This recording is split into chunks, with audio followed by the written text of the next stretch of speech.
저는 옛날부터 운동을 좋아했기 때문에 체육에 관련된 학과로 진학을 하려고 체대 입시 준비를 했었고, 그러다 큰 부상을 당해 대학에 진학하지 못한 채 한동안 재활치료에 전념했었습니다. 재활 자체가 너무나도 힘든 과정이었지만, 그러다가 알게 된 트레이너분이 너무나 친절하셨고, 제가 절망할 법한 상황이었음에도 불구하고 크게 힘들어하지 않도록 긍정적인 영향을 많이 심어주셨습니다. 그러다 점점 몸이 회복되었고, 선수로는 조금 늦은 나이였지만 워낙 운동에 소질이 있다 보니 몸 쓰는 거에 잘 맞는 성향이라 직업군인이라는 직업을 가지게 된 것입니다. 그리고 그 트레이너분이었던 사람이 바로 제가 오래 만나온 여자친구였고 저의 아내가 되었고요. 제가 재활하던 시절부터 만났고 진지하게 만나기 시작한 사람이었기 때문에 진심으로 사랑했습니다. 연애 초반부터 성격도 잘 맞아 잘 싸우지 않았고, 시간이 흐르고 남들한테 한 번쯤 다 온다는 그런 권태기도 오지 않았었습니다. 저희는 정말 당연히 우린 결혼을 해야 한다고 생각하고 있었죠.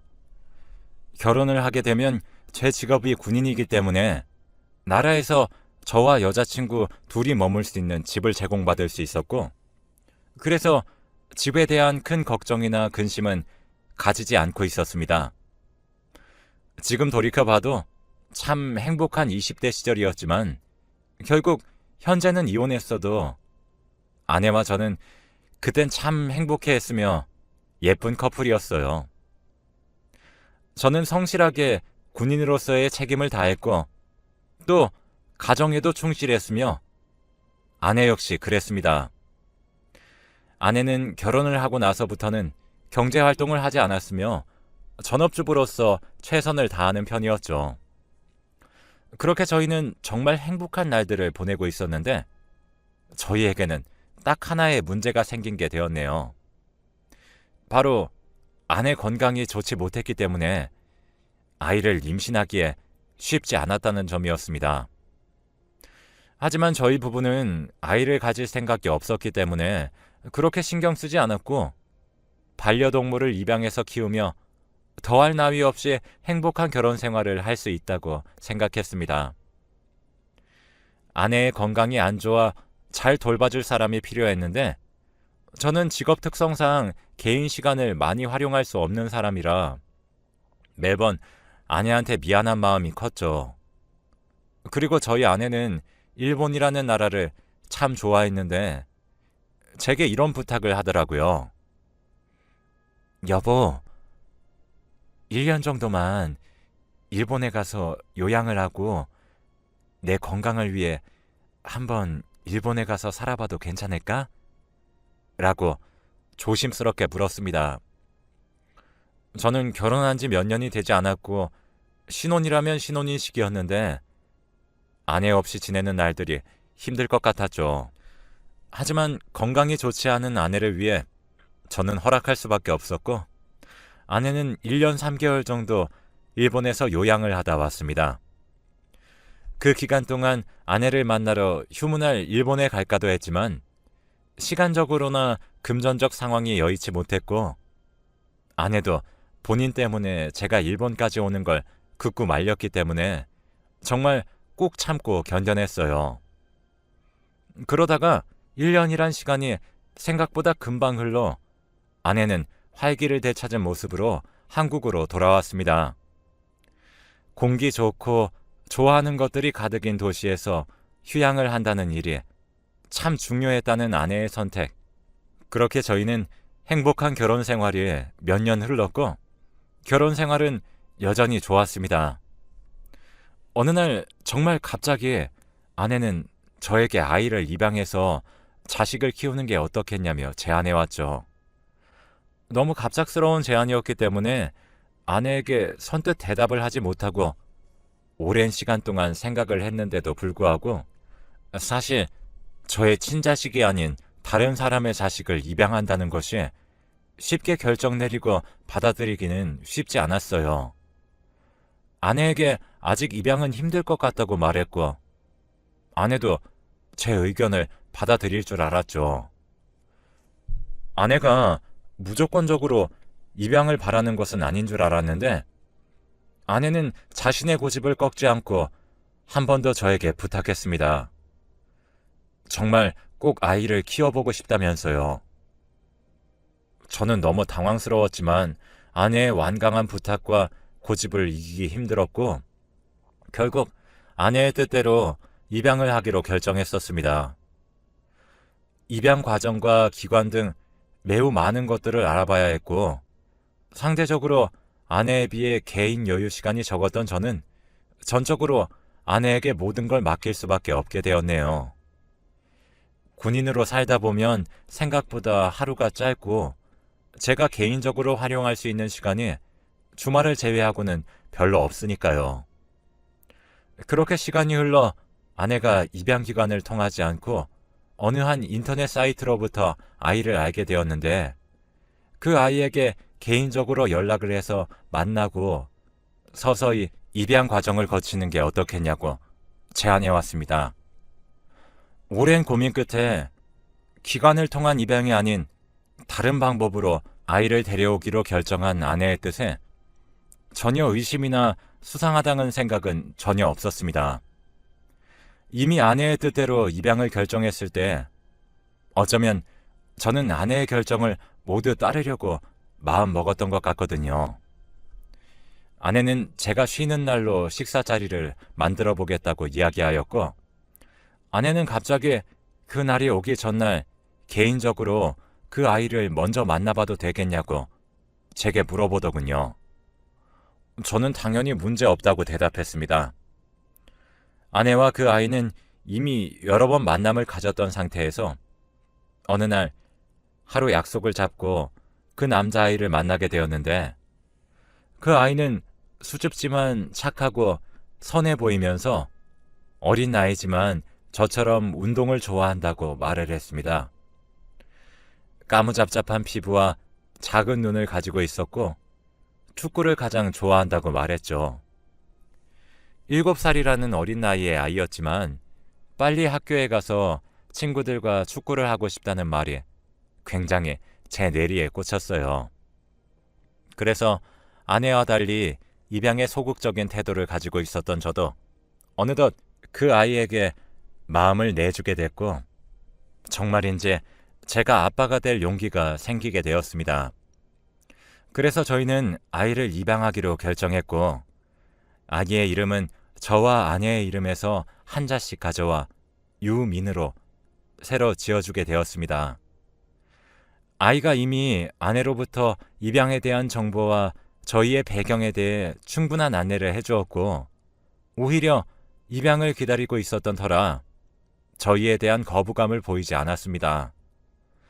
결혼까지도 원만했지만 사실 저는 살면서 가장 행복했던 시절을 꼽으라면 바로 유민이와 한 가족이 된 이유를 선택할 것입니다. 유민이는 초등학생이 되었고 그때부터 저희 가족에 영원할 것 같았던 행복과 평화가 조금씩 무너지기 시작했습니다. 아이가 저학년이었기 때문에 주말마다 저는 아이와 함께 놀러 가려고 노력했었고 하루는 아이가 원해서 놀이공원에 다 같이 간 적이 있었습니다. 아내는 고소공포증이 있다며 놀이기구 타는 것을 거부했죠.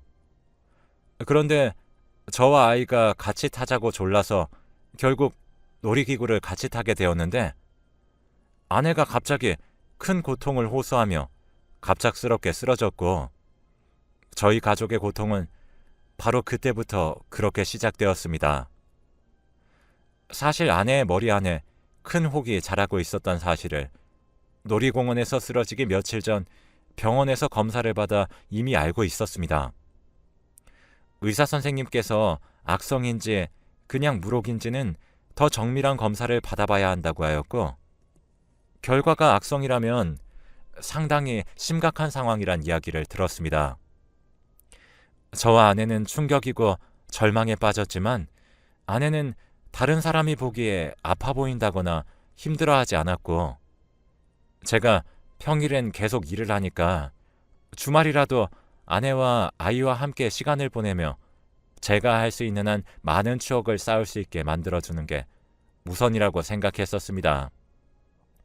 그러다가 문득 아내가 입원을 하거나 해서 아이를 제가 혼자 키우게 될 상황에 걱정되었고, 파양을 결정할 생각은 전혀 없었지만 혼자 아빠 노릇을 하는 것보다 아이의 친부모들이 살아있다면 친부모를 찾아주는 것도 나쁘지 않다는 생각도 들게 되었습니다. 그저 저 혼자만 아이의 아빠 역할을 해야 한다는 것에 대한 막연한 두려움으로 아이의 친부모를 찾아 어떤 상황인 건지 자세히 알고 아이를 더 잘 이해하고 싶었던 마음뿐이었죠.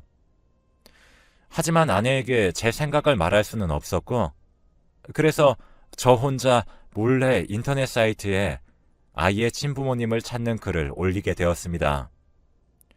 하지만 도통 소식이 없었고, 그러다가 우연히 사람을 찾아주는 기능의 작은 심부름 회사를 알게 되어 조금의 비용을 지불하고 심부름 회사를 이용하게 되었습니다.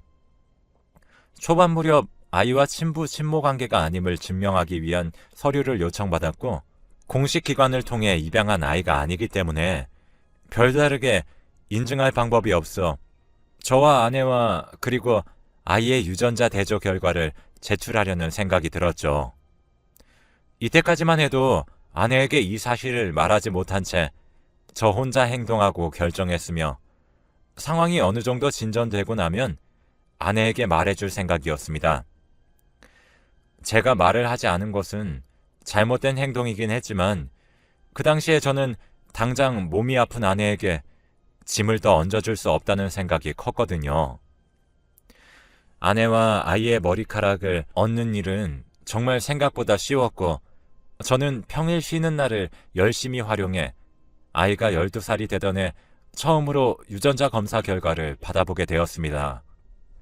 그런데 검사 결과를 받아본 순간 저는 정말 충격적이었고, 아내가 놀이공원에서 쓰러졌던 날보다 더 큰 고통과 파국을 불러왔습니다.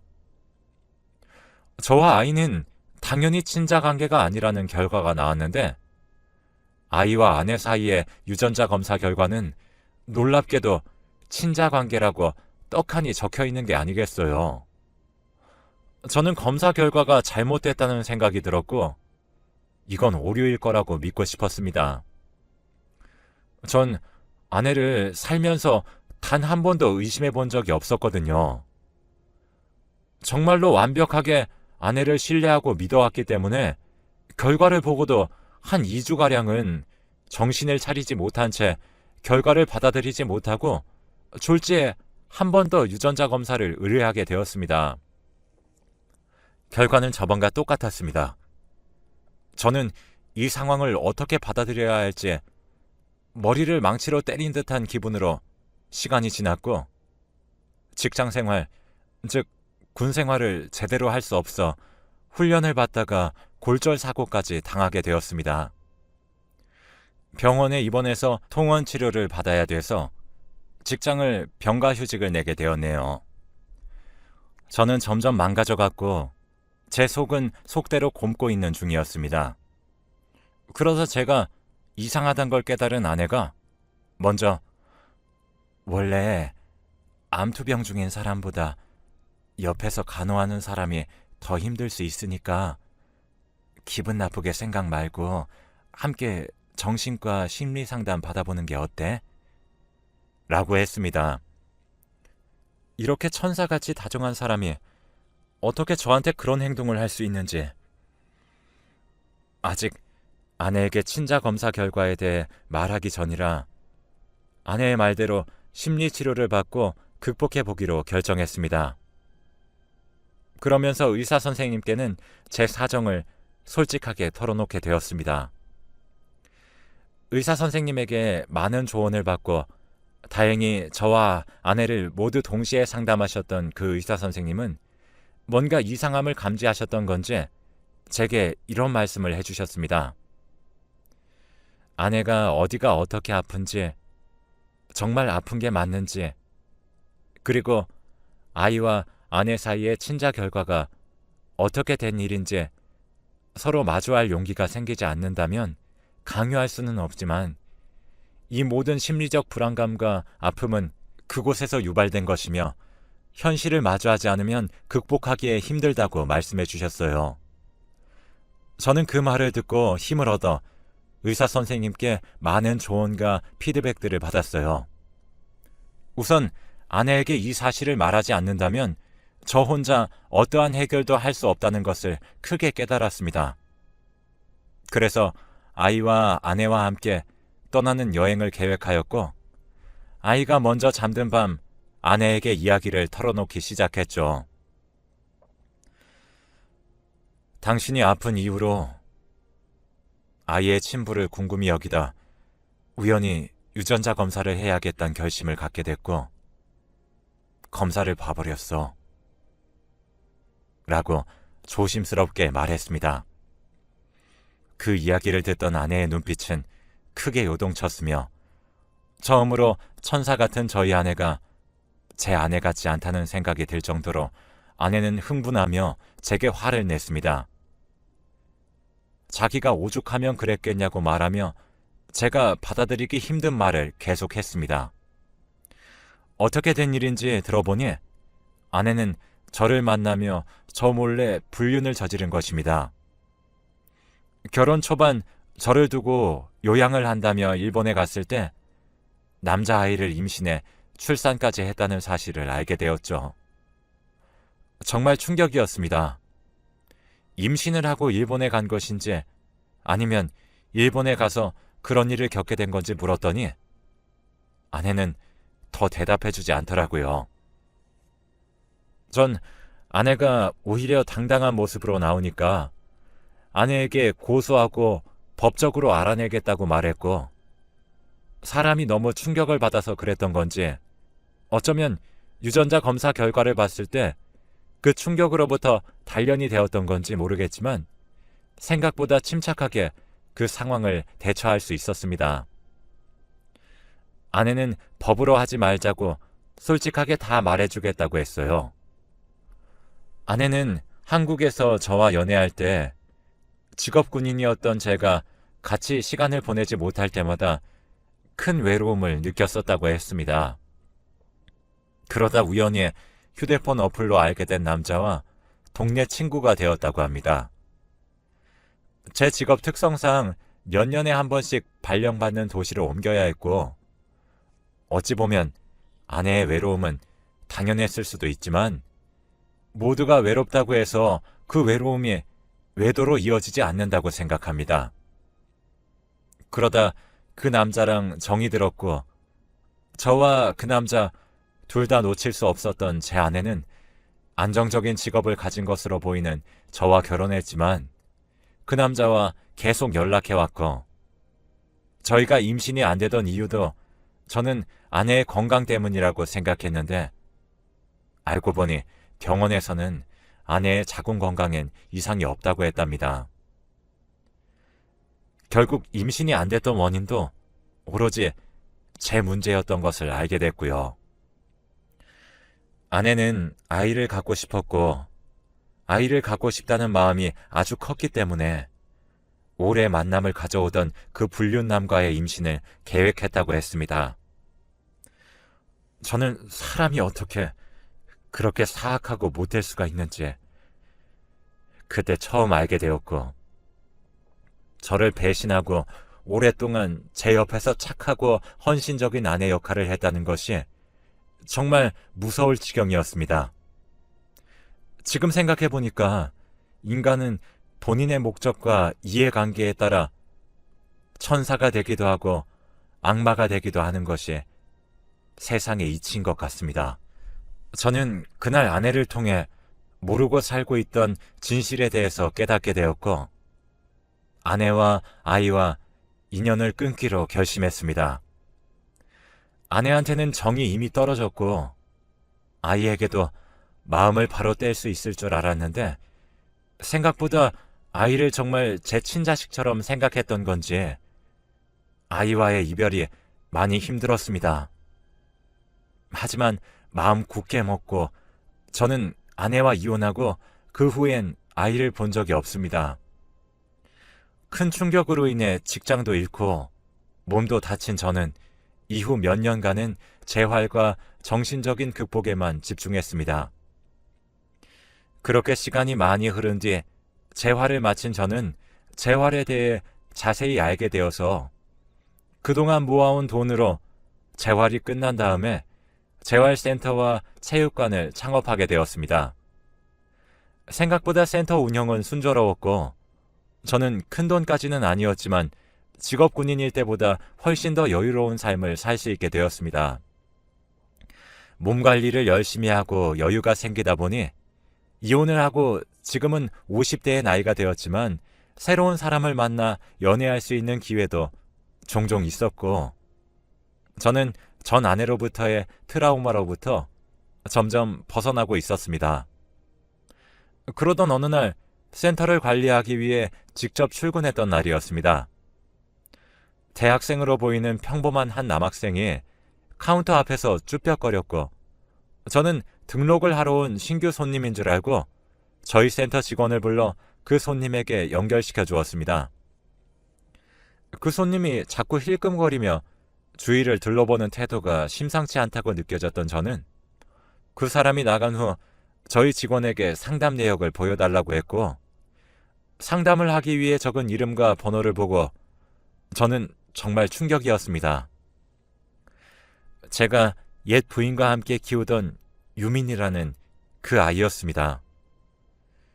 동명이인이겠지 라는 생각으로 넘겨보려고 했지만 얼굴이 계속 생각이 났고 아이는 죄가 없다는 생각에 충동적이지만 그 번호로 전화를 걸어보았어요. 신호음이 얼마 가지 않아 아이는 전화를 받았고 제가 누군지 이야기하니 그 아이는 펑펑 울었습니다. 시간을 내서 한번 식사를 하기로 하고 옛 아내와는 조금이라도 다시 엮이고 싶지 않으니 우리 둘만의 비밀로 해달라고 했습니다. 만약 잘못되어 옛 아내와 마주치게 되거나 한다면 다시 연락을 피하게 될 것 같다고 말했고 아이는 알겠다면서 제 상황을 다 이해한다고 했습니다.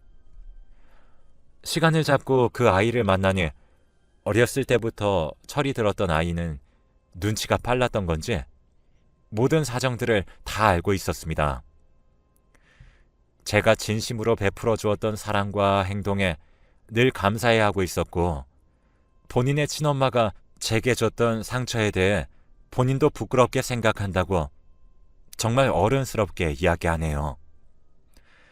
저는 울컥한 마음에 눈물이 나면서 입양 당시 7살이었던 그 아이와의 첫 만남이 겹쳐 보이며 그 아이에게 다시 마음이 가고 그랬습니다. 저는 너가 대학을 가고 나중엔 취업을 하게 되겠지만 그때까지 내 능력이 필요하다면 도와줄 수 있으니 엄마에게 말하지 말고 언제든지 연락하라고 제 번호도 알려줬습니다.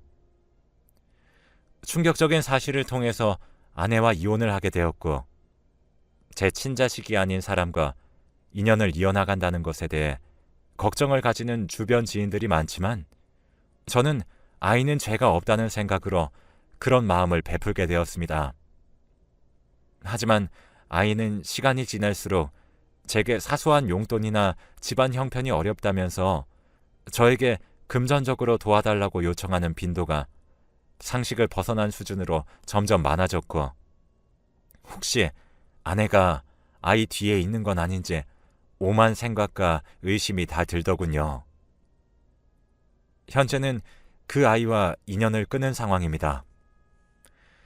아이와 식사 자리를 가졌을 때 전처가 가지고 있었던 뇌물혹이 어떤 상황인지 안부를 물었는데 나중에 엄마 말로는 단순한 종양이었다고 하네요. 저에게 많이 아프다고 말한 것도 제 관심을 받기 위해 벌인 자작극이었단 걸 알게 되었습니다. 외로움이 많은 여자와 산다는 것이 참 무서운 일이라는 걸 이번 기회에 절실히 깨달았네요. 본인에게 잘해주고 착한 말만 한다고 무조건 마음을 다 내주지 않아야겠다는 것을 나이 50이 돼서야 깨달았습니다. 앞으로는 이런 일 없이 행복만 가득했으면 좋겠습니다.